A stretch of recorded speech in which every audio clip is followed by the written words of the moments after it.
Hi there, this is Chino, and today we are talking about a different kind of clause, which is called the adverb clause. Now, the adverb clause is, or it's crucial to understand what an adverb clause is because this is important for when we talk about complex sentences, which we shall do in a future video, but we are getting ahead of ourselves.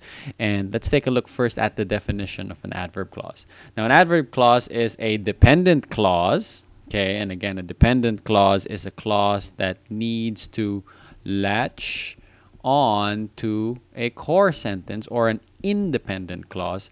And these dependent clauses modify another clause. Some of you may be asking, how do you do that? A clause modifying a clause. What happens is when this dependent clause latches on or attaches itself to an independent clause, this entire adverb clause then gives more information or description about the rest of the sentence. So they, in a way, have a symbiotic relationship. Well, not really. It's more of the adverb clause depending on the independent clause and in turn giving it more information. But of course, this will be illustrated better with an actual example. But before we do that, let's take a look at these words first. And these words are called subordinating conjunctions. Some call them subordinators. And they serve different purposes. Now, as you can see, I've grouped them into three.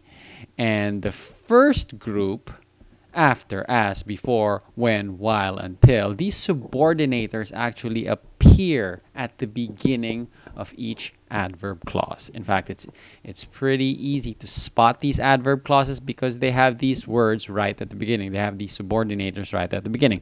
Now, this group of words, after, as, before, when, while, until, answer the question, when? When does something occur? When does something happen? And with these conjunctions and with these adverb clauses attached to an independent clause, it does give that additional information of when. This second group, because and since, they answer the question, why? Why? ¿Por qué?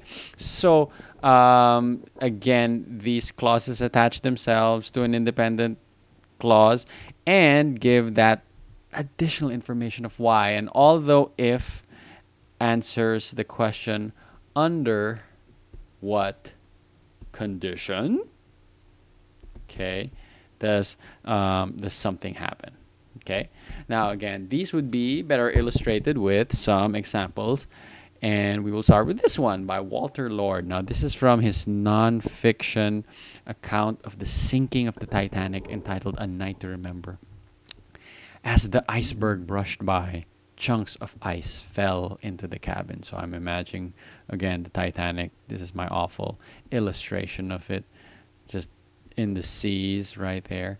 And with the iceberg, as you know, it's jutting out here and huge underneath. And as it brushes that iceberg, that chunks of ice fall into the cabin. So again, if you take a look at the sentence, we have two parts, okay? First is the core sentence, chunks of ice. So chunks would be your subject and fell would be your verb. And this would be your adverb clause. Now, what tells us that it's our adverb clause?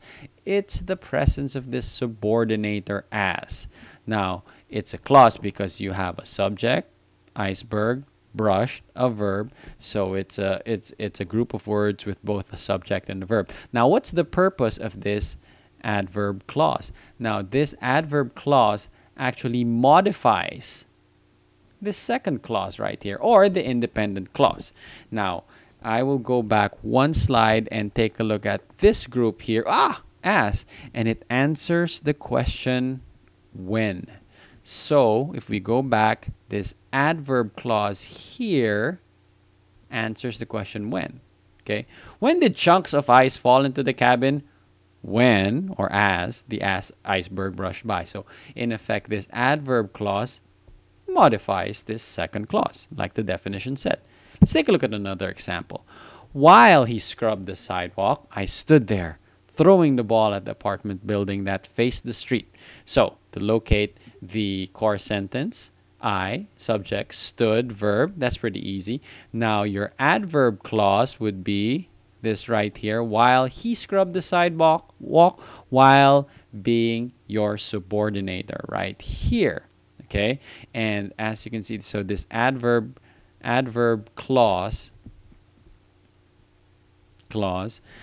modifies this independent clause which follows it, and it answers the question when. Again, giving more information about the sentence.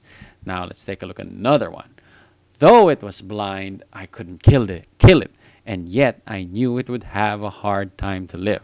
Okay, so this is actually a complex compound sentence, because here we have your complex sentence, which is what we're going to look at. And this part is another sentence joined to it, which makes it a compound sentence. So let's just take this part first, because this is what concerns us when we're taking a look at the adverb clause. So though it was blind is your adverb clause. Independent clause is I could not kill it. Now, how do we know this is your adverb clause? Because of the presence of though. As we saw earlier, the words though and although. Though was not on the list, but it acts similar to although. Though and if answer the question of condition. Under what condition does it happen? So here's your adverb clause, and it modifies this independent clause right here. Now, can we have more than one adverb clause? According to John Steinbeck in The Red Pony, absolutely. With a gentle forefinger, he stroked the turtle's throat and chest until the horny toad relaxed, until its eyes closed, and it lay languorous and asleep. So, first core sentence, he stroked the turtle's throat. He, subject, stroked, this verb. And now you have to take a look at your subordinator. Subordinator is until. There you go. And until answers the question when. So, adverb clause number 1, AC1. Adverb clause number 2, AC2, which both work to modify this independent clause. He stroked the turtle's throat and chest until the horny toad relaxed and his eyes closed.